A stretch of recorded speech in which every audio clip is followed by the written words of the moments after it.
Bienvenue sur des HRBP Daily Realities, le rendez-vous matinal des acteurs des ressources humaines. Je suis Parfait Benado et je suis heureux de vous retrouver pour l'animation de ce nouveau numéro. Salut, je suis très heureux de vous retrouver pour ce 30e numéro de The HRBP Daily Realities. Nous sommes aujourd'hui vendredi, bientôt le début du week-end. J'espère que vous allez bien, que vous avez bien dormi et que vous êtes bien réveillés ce matin. Ensemble, nous allons continuer avec l'onboarding ou intégration des nouveaux collaborateurs. Donc, nous avons prévu aujourd'hui continuer avec les différentes étapes que doit suivre un processus d'onboarding, d'embarquement de nouveaux collaborateurs. Aujourd'hui, pour commencer, je vais citer Brigitte Aubin qui dit: les employeurs attendent des collaborateurs immédiatement opérationnels.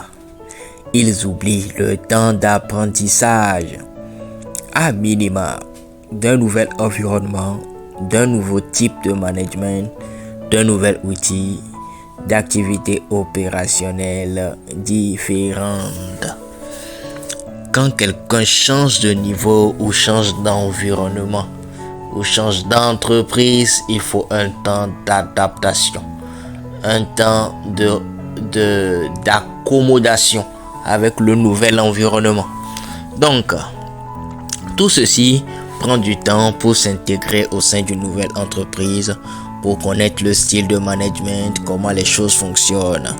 Tout cela prend du temps.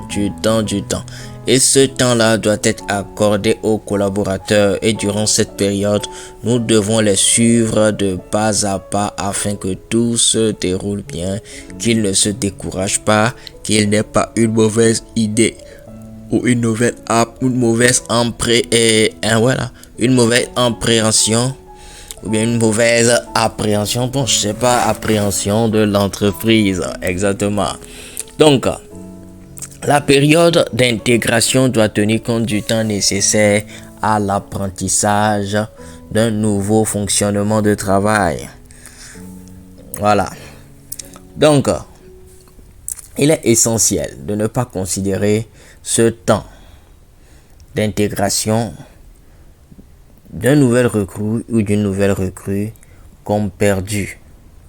Mais au contraire, il va falloir qu'on sache que c'est un excellent investissement au même titre que son apprentissage, son adaptation et ses découvertes. Donc aujourd'hui, nous allons voir ensemble les étapes d'un processus d'intégration. Ok. Donc, une petite statistique pour débuter. Selon l'agence de recrutement EasyRecruit, en 2018, 20% des collaborateurs qui rejoignent une entreprise envisagent de la quitter dès le premier jour en raison d'un accueil défectueux sur les plans humains, administratifs ou matériels.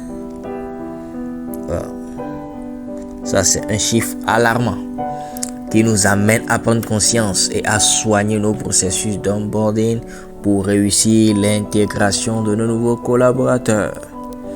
Donc, première étape du processus d'onboarding ou de processus d'intégration, c'est de préparer un programme d'intégration avec les managers dès la formalisation du recrutement. Dès que le besoin se fait sentir et qu'on doit recruter, il va falloir voir déjà comment se fera l'intégration du nouveau collaborateur, ceci avec son manager. Donc, le processus d'intégration doit démarrer bien avant l'intégration elle-même. Donc, au moment de décrire le besoin à pourvoir ou bien le poste à pourvoir, il serait bien de voir les managers pour savoir quel sera l'accueil qui sera réservé aux nouveaux salariés. Donc, tout ça doit être vu et programmé à l'avance. Comment le salarié ou le collaborateur va rencontrer ses nouveaux interlocuteurs. Comment la bienvenue se fera-t-il ou bien se fera-t-elle? Donc, ces éléments pèsent fortement dans la balance pour un candidat hésitant à nous rejoindre.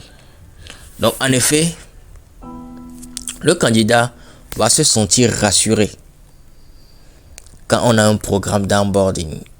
Ou bien quand on a un programme d'onboarding, oui, déjà en place, le candidat se sent plus rassuré de nous rejoindre. Si le poste nécessite une montée en compétences rapide, nous devons également prévoir à l'avance les différentes étapes de formation qui seront proposées à notre nouveau salarié. La préparation en amont de l'arrivée du nouveau collaborateur facilite toujours l'adaptation à son nouvel environnement. Il faut se préparer, il faut tout préparer à l'avance. Tout préparer. C'est statistique pour clore cette première étape qui est de préparer un programme d'intégration avec les managers dès la formalisation du besoin en recrutement. 58% des employés ayant bénéficié d'une démarche d'onboarding sont encore dans l'entreprise 3 ans plus tard. Ceci est de cadre emploi. Donc, quand le processus d'onboarding est réussi, on a la chance d'avoir le collaborateur avec nous au moins pour une durée de 3 ans. Et ça, c'est déjà quelque chose. Donc, il faut toujours préparer en amont le processus d'intégration. Ce n'est pas quand on recrute ou bien qu'on finit de recruter qu'on pense à cela. Cela doit être pensé, documenté et enregistré même avant de commencer le processus de recrutement. Nous devons savoir exactement comment nous allons intégrer ou embarquer notre nouveau collaborateur dans l'entreprise. Donc, le RH et le manager doivent rentrer en mode réflexion pour définir tous ces protocoles avant de recruter. Il faut toujours se préparer. Donc, en tant que RH, nous devons toujours prendre la préparation comme une arme de guerre. Se préparer à tout, penser à tout et faire tout sur de bons rails. Préparons-nous. Continuons pas à apprendre, pas se préparer. Préparons-nous, devançons les choses, préparons-nous d'avance sur les choses. Mettons tout en ordre pour le bien de nos entreprises, pour le bien de nos organisations. Je compte sur vous et je suis sûr que vous ferez le job. Pour ma part, je suis Parfait Belado et j'ai pris la responsabilité non seulement d'être à vos côtés, mais surtout de vous écouter afin de mieux vous servir. Helping people achieve more. This is my mission. Bye bye et à la semaine prochaine pour l'Académie du Capital Humain. Vous êtes toujours mon invité. Du 26 au 30 août à Balimé. Agréable week-end, on est ensemble. Bye bye.